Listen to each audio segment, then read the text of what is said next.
This podcast is brought to you by LMU Munich. So yeah, I was nervous about giving this talk because I'm going to do some things that are possibly unwise during a presentation, especially keynote, but you'll see. But then I realized last night after the whip cracking that nobody could understand me anyway because nobody's ears would be working. So it didn't matter anymore. So now I can relax. So I'm Martijn. I've been a Python developer for many years and also a JavaScript developer because I'm a web developer and I'm a freelance developer and consultant. I started my web journey in 1998, at least as a web developer, and I started with Zope, which was open source then, even though I had been using Python for a little while before then. I helped create two web frameworks besides my contributions to Zope, one of which is called Grok, about which I'm not going to talk today, and more recently Morepath. I've also done stuff on the front end. I call myself a front-end web framework hipster because I created a front-end web framework before it was cool. I thought, hey, I have a cool new idea. Nobody's ever thought of this before, doing models and views and templates on the client side. Turns out everybody was having that same idea at the same time. And I started using React in 2014. So what to expect from this talk? Well, if you're a user of web frameworks, if you're a developer that uses web frameworks, I hope to show you some use cases for web frameworks, some concepts behind web frameworks that you might not have realized existed. And if you're a developer of web frameworks, if you contribute to a web framework, I hope I give you some ideas that you might not have considered before. Of course, if you decide during this talk that you totally want to switch to Morepath, I'm okay with that as well. And I'm going to show what this looks like in code, some of these ideas. So a common complaint about web frameworks is that they all look the same. All Python web frameworks look the same. Why are you creating a new one? They all have routes and have views and models, and you know they're all more or less the same. And perhaps the only way to compete is on performance or something like that. It's like my web framework can do hello world this many requests per second more frequently, which is sort of besides the point for many applications. Especially if you're using Python, which is not the world's fastest programming language anyway. And Morepath also looks the same. It's not a revolutionary web framework that rethinks everything, but it does have some incremental improvements that have interesting consequences for you as developers. And this talk is in part inspired by a talk I saw last year on the React Europe conference by Cheng Lu. It's a very interesting talk. It's not about React. I recommend it to anyone who's interested in framework design. It's called On the Spectrum of Abstraction. And the idea behind this is that if your framework is actually in some ways less flexible, it restricts what you're allowed to do, the framework can derive interesting properties from that. So if your framework doesn't let you do something, limits your freedom in some ways, the framework can give you things in return. And I'm going to show some examples of what it can do. So I'm going to discuss two big restrictions in Morepath. One is that every URL in Morepath has a model. And the other one is that everything in Morepath is configuration.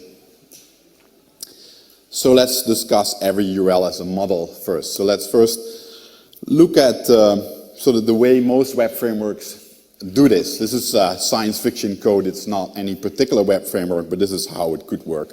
It's quite close to Flask. So the idea is you have some URL path, some route here that says if you go to /account/ and then some ID, then this function gets called. This is the view function. So you have them in Flask, and you have them in Django, and you have them in most modern Python web frameworks. And then what does the view function do? It does two things. One, using the information from the route and from the request, it looks up some model, like in this case an account instance, maybe in looking up in a relational database or whatever, it might construct it on the fly, doesn't matter. And then it takes that model and gets some information from it and constructs a response. And that might be, it might be using a template to display HTML, or it might be generating JSON or whatever. That doesn't matter either. But this is the basic architecture of most web frameworks. And Morepath is different. It has a restriction. It says every URL has to have a model explicitly declared. And the benefit of that is that the framework actually knows about the models of your application. So here's sort of something that you shouldn't be doing during a presentation. You shouldn't be doing any live coding during a presentation. Certainly not during a keynote. It's a bad idea because you might lose the audience. Stuff can get wrong. If you might demonstrate that you actually forgot how to use your own framework, which is very embarrassing. Don't do this. But let's break all the rules and let's do it anyway. So wish me luck. If I do this, I think I deserve ice cream without all this star nonsense. So, yeah, I think this is readable enough. So this is a basic Morepath application that doesn't actually contain anything very interesting yet, but I'm going to show you sort of the minimal application first. So here it is, a main module, and the main module is used to start the application. So what happens? Well, I use some kind of live reloading library so that if I change code, it will automatically restart my web server. I found that it actually sometimes crashes if I make sort of the right kind of error in my code, like import errors. It doesn't like them, so bear with me. Then I'm importing Morepath, and I'm importing an application object from the app module, and that application, or an application class actually, the application class, when I instantiate it on line 10, then I get a WSGI object. I just get a plain Python WSGI compliant object, a WSGI function. And then I just run it with this reloading server. And there's an auto scan in there. That means just look everywhere for configuration directives and make sure that they get executed. So now let's look at app. You know, that's the WSGI, the class that implements the WSGI thing. This is a very boring app. It just derives from Morepath app. All Morepath applications do this, and that's it. Let's also look at the model of this application. This is the one model in this application. It's a very boring model. I call it the root model. There's nothing going on here either. Now let's look at some actual Morepath directives. So this is a Morepath directive, and I'm saying here that I want to have the route / the root route. I want it to match. I want to serve the root model on it, instances of the root model. And I implement the function that does that. I just instantiate the root model here because that's all I need to do. There's nothing in there anyway. I could have gotten it from the database. We'll see that later. Now, actually, that's not enough yet. You have to do something else. You have to tell Morepath how to actually render the root model. So here I say, this is a JSON view. I'm going to demonstrate all of this with JSON. And I'm going to say this is the view for GET requests to the root model. I don't care here where the root model is, what the route is. I'm just going to say this is what handles GET requests. And what I do here is given an instance of the root model, which is self. Even this is not a method, this is a function, but self is just still the thing that you're currently viewing. And I'm just going to return some very simple JSON, namely the string root. So if I run this application, which I am already doing, you see here, I found out recently that Firefox actually now displays JSON in a nice way. Chrome doesn't do that. This is the JSON that comes out of the server. So here's the raw data. That's a very boring Morepath application. So now let's create a new model that actually does something more interesting. I should get used to doing this. So I go to my model module. I could implement this in any module I like, but I'll do it here. and I'm creating an account, and the account simply has an identifier and a full name. Now I'm going to create a database of accounts. So a database of accounts, I'm going to be very simplistic here, and I'm just going to do an in-memory database, namely a Python dictionary, and I'm going to put myself in there, and I'm going to pick somebody else also.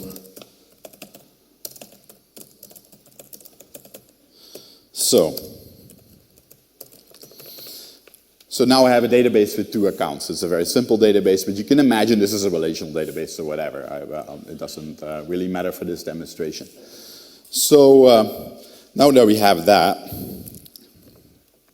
let's create a path for this. Let this exist on account/ID. I will do that. So I go to the path module. Again, it doesn't matter where you do this, but I just organize my code that way. And I say, okay, if I have an account, I need to import it. And I also import the database. On the path accounts ID there, and I'll say I have to just implement get account. I will get the ID that's in the path. I will get it as a parameter to this function. So what do I need to do? I need to look in my database for the account that has the ID. So that's like that. So now I've given my model, the account, a path, a route. So now let's demonstrate that this actually does not work yet. So now if I go to the accounts URL and I say, okay, I'm going to see my account, it's not there. I get a not found. That's because there's no view yet for accounts. So let's implement that view.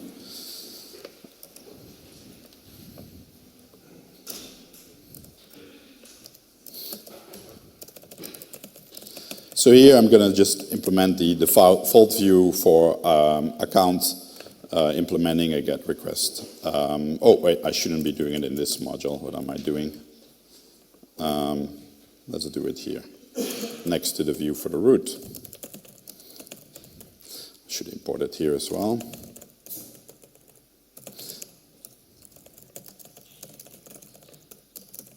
And let's just return the ID of the account and the full name of the account as JSON. So let's see whether it works now.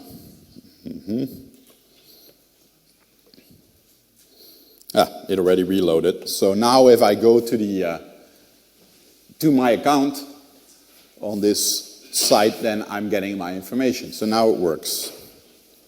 If I go to Stefan's account, then it also works.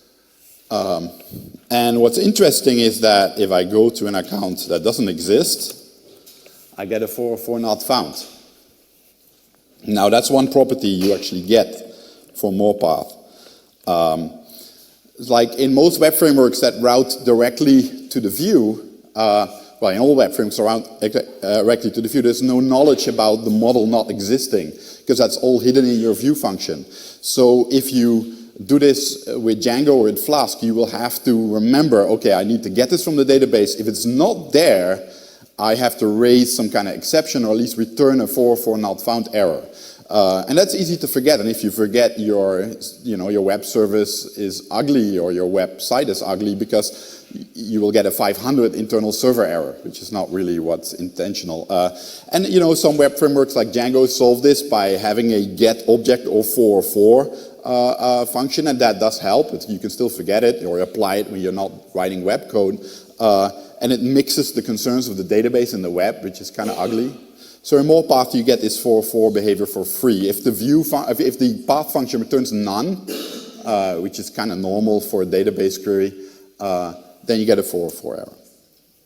So now let's look at another property. We have linking.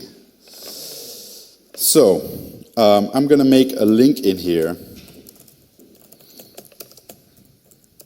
I'm going to say, okay, make a self-link here.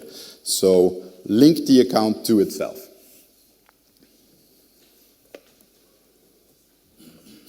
So let's look whether it works now. Let's go to my user.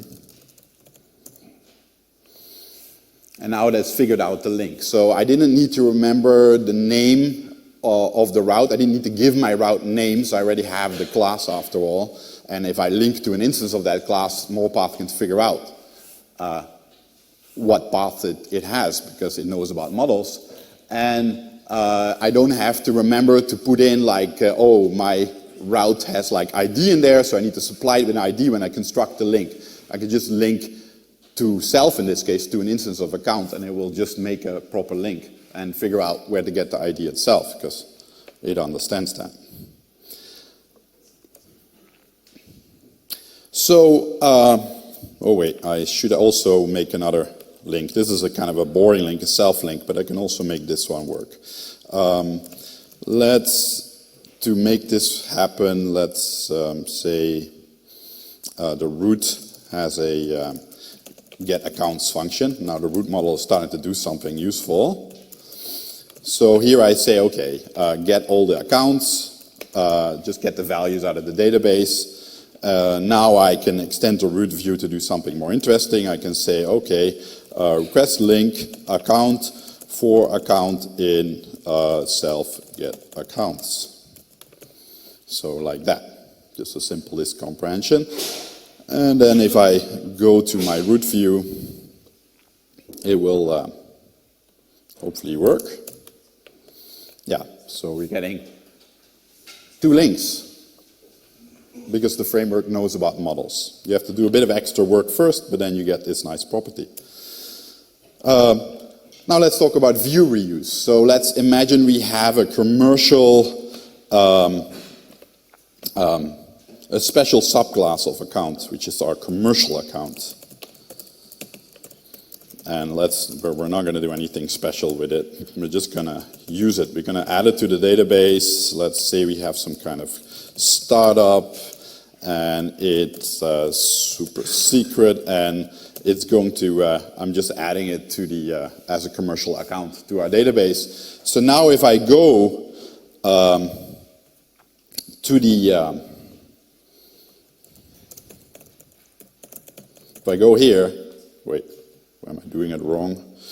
404 not found. This is one of these problems. Oh, yes, I should type the right link.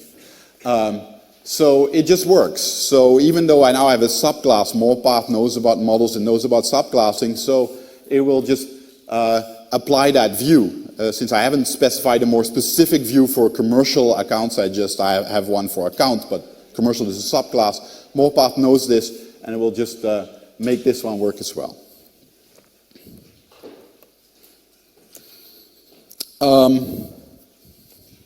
So we also can do, since we know about models, we can do model-based permissions. So I'm going to protect the view. I'm going to create a new permission here, the view permission. And it's just a plain class, I don't need the subclass for anything. And I'm going to say, okay, now in order to access the default view for accounts, you need the view permission, otherwise it won't work. So now I go here. The startup is now forbidden because I'm not allowed to view the thing. My own accounts, they're all forbidden right now because I haven't defined a rule yet, but like who gets what permission. So I'm going to add a permission rule. So I'm going to say, so I'm going to use a new directive. Oh, what am I doing?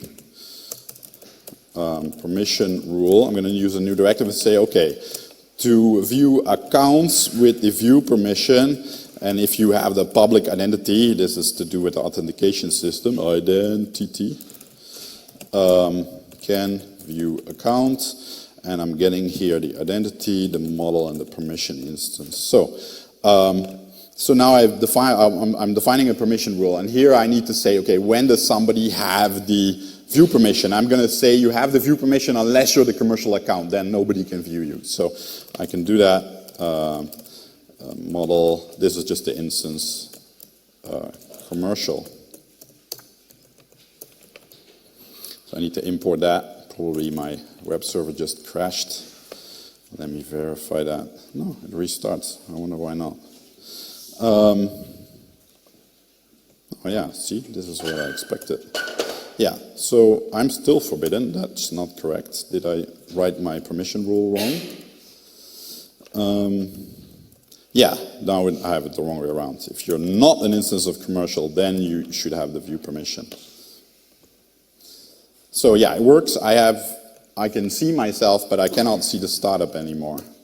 So now that's forbidden. And again, the framework knows about models, and it knows that this model is on the URL, and then it can check for permissions. And it can use model information to do this. So you can look at the class of the model, you can look at attributes of the model, you can do whatever database query you like, you can look at the identity. It knows about subclassing, so you can make a permission rule that works for like all base objects in your system, make a very general permission rule, and then you can also make a specific permission rule that's like an exception to the general one by just supplying one for the subclass.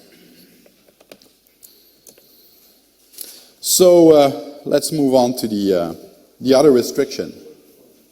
Everything is configuration.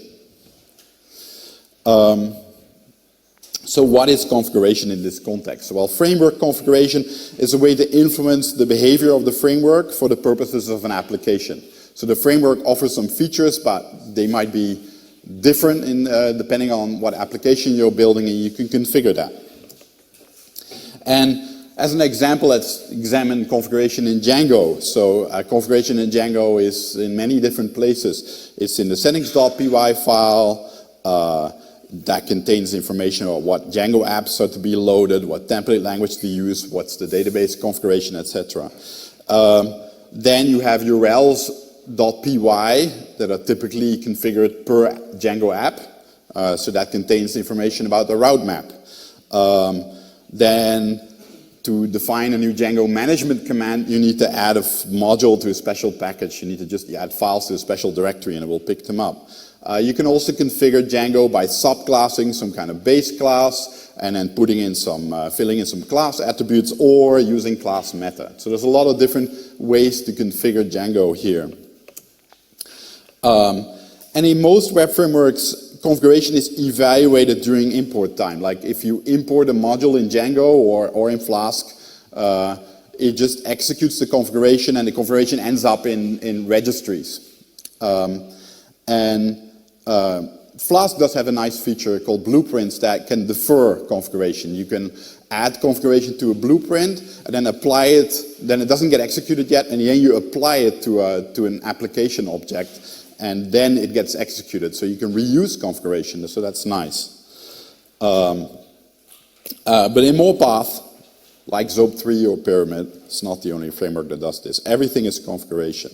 All configuration is also done the same way. All configuration is deferred. It's not executed during import time. It's evaluated during import time, but it's just the values are stored that you see in these decorators. They only get executed and put in registries and whatever else needs to happen during a special configuration phase. And that means that the framework now knows about configuration. It's not some ad hoc thing anymore that the framework doesn't really have very good access to. The framework knows about this stuff. So let's show that. So yeah, one feature that you get, one property you get is configuration conflict detection. So let's imagine I'm saying, well, let's take this one. I'm just creating another view for root. And it's also for get views, because that's the default behavior. I'm just doing this. I'm just basically configuring the same thing, maybe in a completely different place. I'm configuring the same thing twice.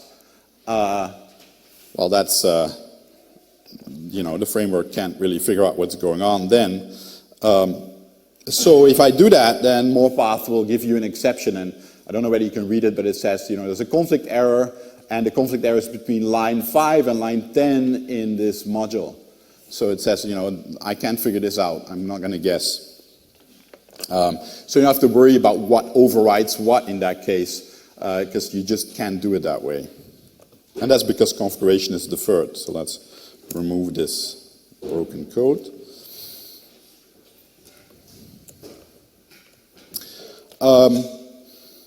And another property that we get from knowing about configuration in our framework is configuration extension. So what I'm going to do here is I'm going to create a new application. I'm going to create this, let's say, I mean, this is only one use case for it. There's different use cases for configuration extension and overrides, which I'll discuss next. One use case is that you might have different versions of your application. You might have a version of your application for development, which has configuration that's specifically set to help you debug and maybe not run against the same kind of database or whatever. And you have configuration that you use during production.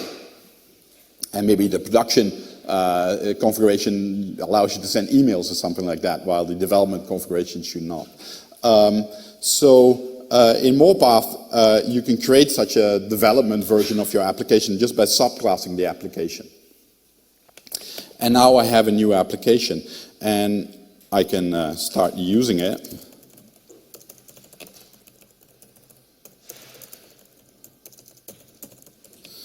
So now I serve that one instead of the original one.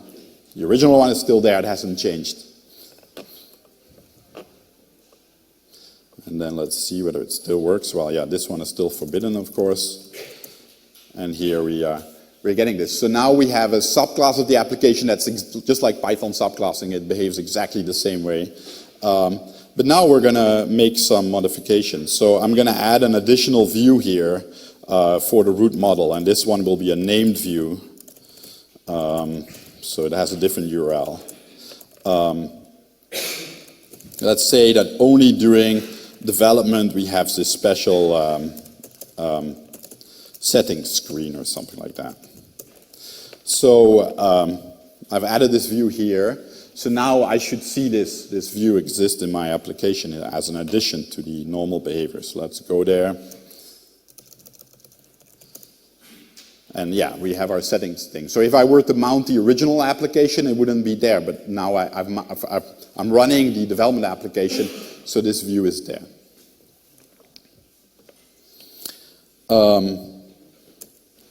So what we also get from this subclassing is overrides. So we can override the behavior, and this is very useful also for like many applications need to be deployed for multiple customers. So you see that especially in an enterprise context, or if you have a CMS or whatever. The customer might say, your application is great, it does exactly what we want, it's totally perfect, except this one little detail that we want to change.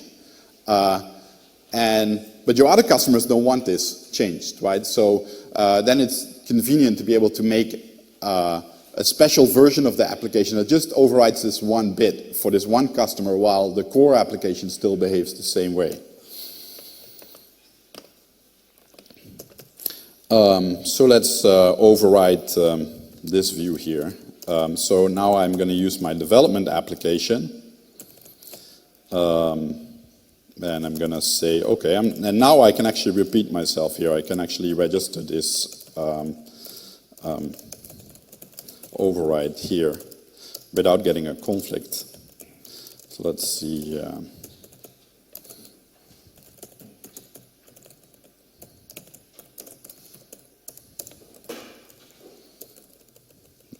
What am I doing wrong? Oh, I should import this thing. Okay, so let's see whether the live reload crashed. Yes, it crashed.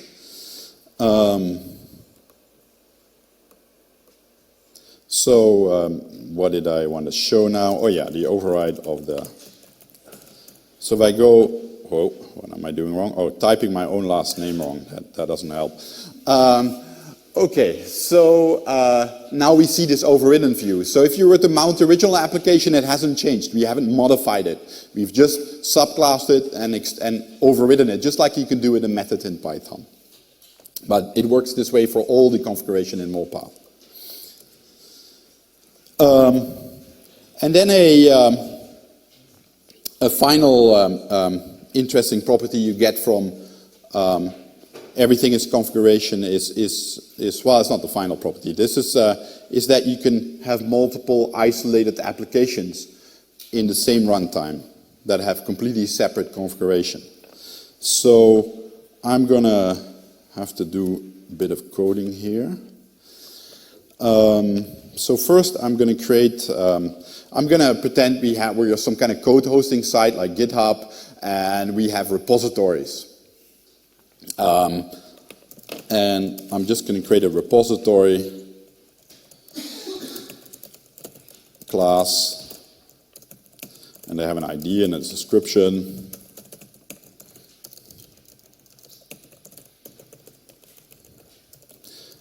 So now I have my repository class, and now I need to create some kind of database for this. So I'm going to make my repos. This is not actually in my real GitHub account, but I'm just going to pretend repository.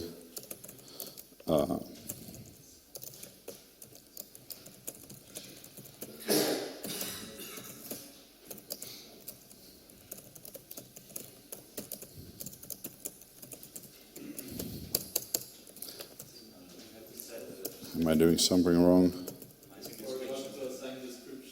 Sorry? You forgot the same description. Oh, thank you, thank you. Ah, wow. Saved me some ice cream. Anyway, now we have a database, a new database that's separate from the old database in this case. And I'm just going to create some new module here.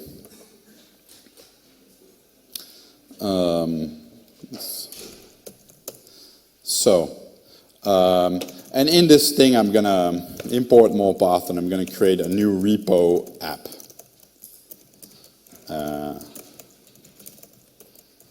I'm going to do something slightly different here. I'm going to give the repo app an init and some values.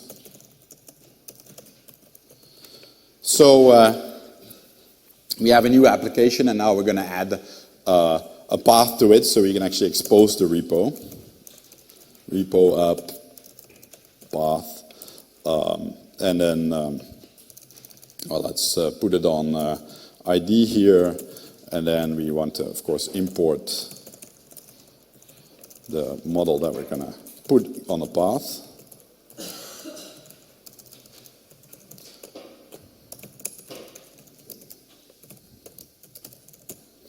Oh, I need to import my own database. So like this. This is very similar to what we did before. What is this now? What is it complaining about? What?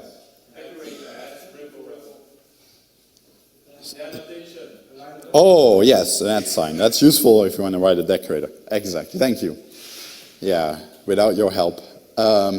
Anyway, so now I have the path for the repo. I still need to make a view for it, so I'll remember to type an @ sign now. And that's it. And let's also show its ID. Let's create a self-link. I mean, they're actually quite useful self-links in RESTful APIs. And a description. So now let's make sure that we actually run the repo app and not this original app. So let's change this line again. I don't need that. And then from repo, import repo app. And I'm going to put repo app in here. So let's see whether yes, this thing crashed again. Hey, what am I doing wrong? Oh, yes, I know what I'm doing wrong. I need to instantiate it with the proper information here. So I need to put the repos in here.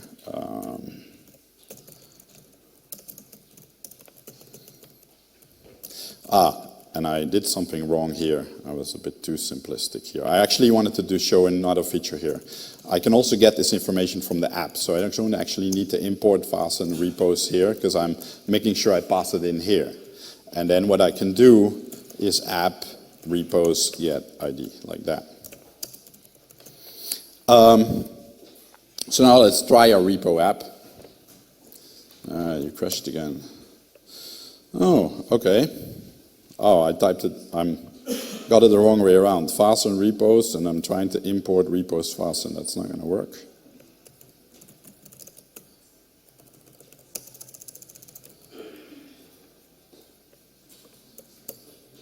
Now does it work? What? Yeah. Sorry?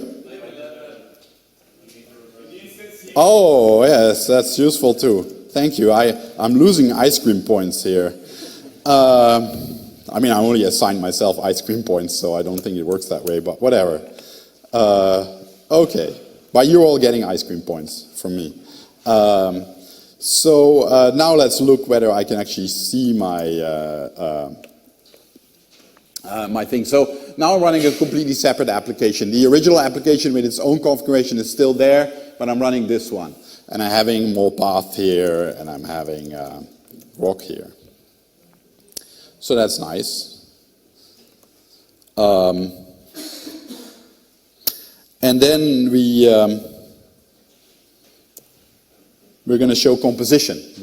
That's actually the last thing I'm going to show.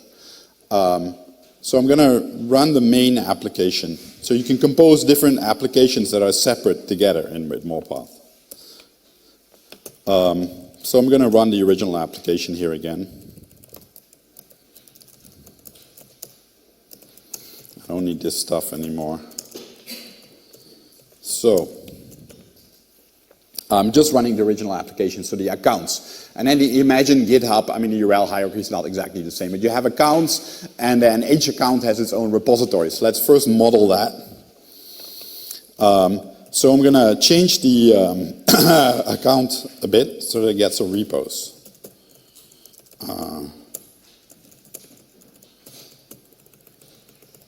I'll make it the default. And then I'm going to create some more repos for Stefan.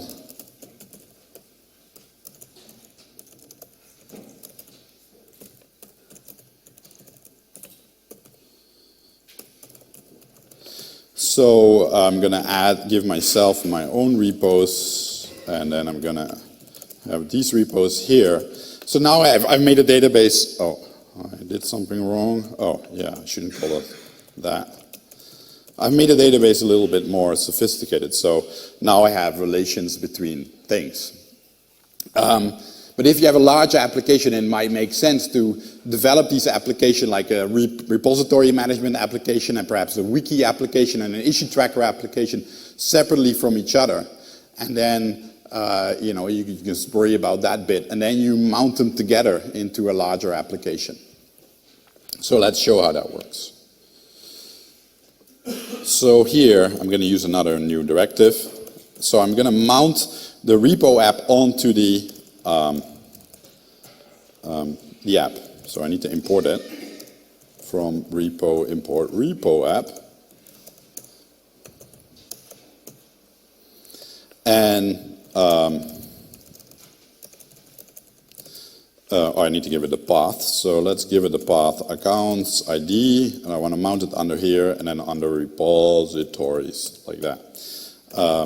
So now I say, okay, I want to get a repo app here, so I need to instantiate a repo app with ID and database get IDs repos, because that's what I defined. I defined a repos attribute on the account. So now I can do this. I can just get my account from the database and then give it a repos. So did I import repo app? Yes. So now I've mounted this application under the other one. And for each instantiation of the repo app, I'm having different repositories because I'm getting them from the database and passing them in.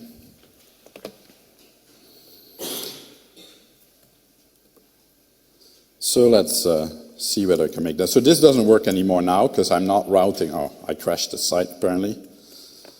Come on.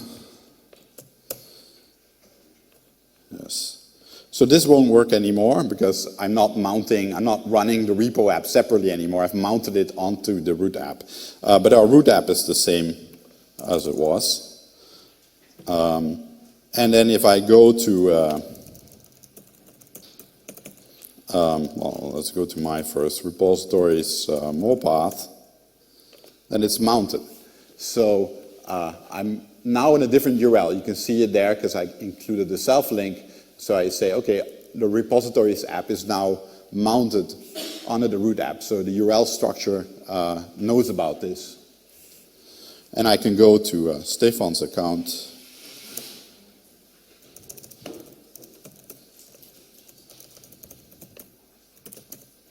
And we can see that this is here as well. So yeah, I think that's kind of neat. So Morepath is small, it's a micro framework, it's not a lot of code, but it actually does have a lot of features because it has some very powerful concepts. It's extensible. The idea is that you, because you can subclass applications, you can make such an application, which is sort of a little extension to the Morepath framework, available as a Python package, and then you just subclass from the class it offers, and then you get new features. And what I often find in application development is that you have the framework, and you have the application, and then you have this gray area in the middle that people don't seem to worry too much about, but it's actually very significant. If you're developing multiple similar applications, it makes sense to start extracting a little bit of framework from your application, and Morepath makes that very smooth because you can extract stuff up to a base class and then subclass from it. There's also a whole range of extensions like that add template languages or authentication or serialization, and they're all sort of are implemented the same way using this configuration feature. And it's well documented on Morepath read-to-docs.io.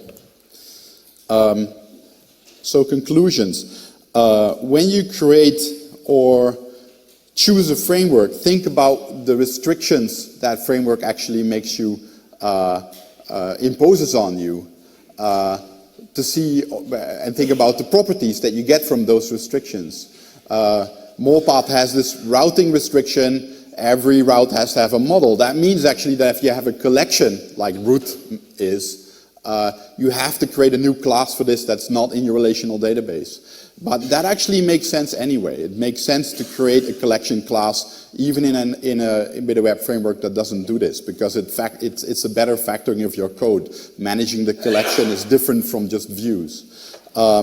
And think about what properties you get from those restrictions. You're not allowed to do some things, but you get things in return. So be aware of that. Don't just look at ultimate flexibility, but also look at sort of things that are given to you because you have to do a little bit more work up front. And I think to any framework designer, it's useful to consider making configuration an explicit concept in your web framework. Don't let it be some kind of grown side effect of that gets immediately executed during import time, because you then cannot do all these neat things then of combining configuration, overriding configuration, finding configuration conflicts, making little frameworks available. You lose all of that. If you make a configuration explicit in general, not some kind of side effect and an ad hoc thing, you gain a lot of useful properties. So if you design a new framework, think about that. Are there any questions? Yes, any question maybe?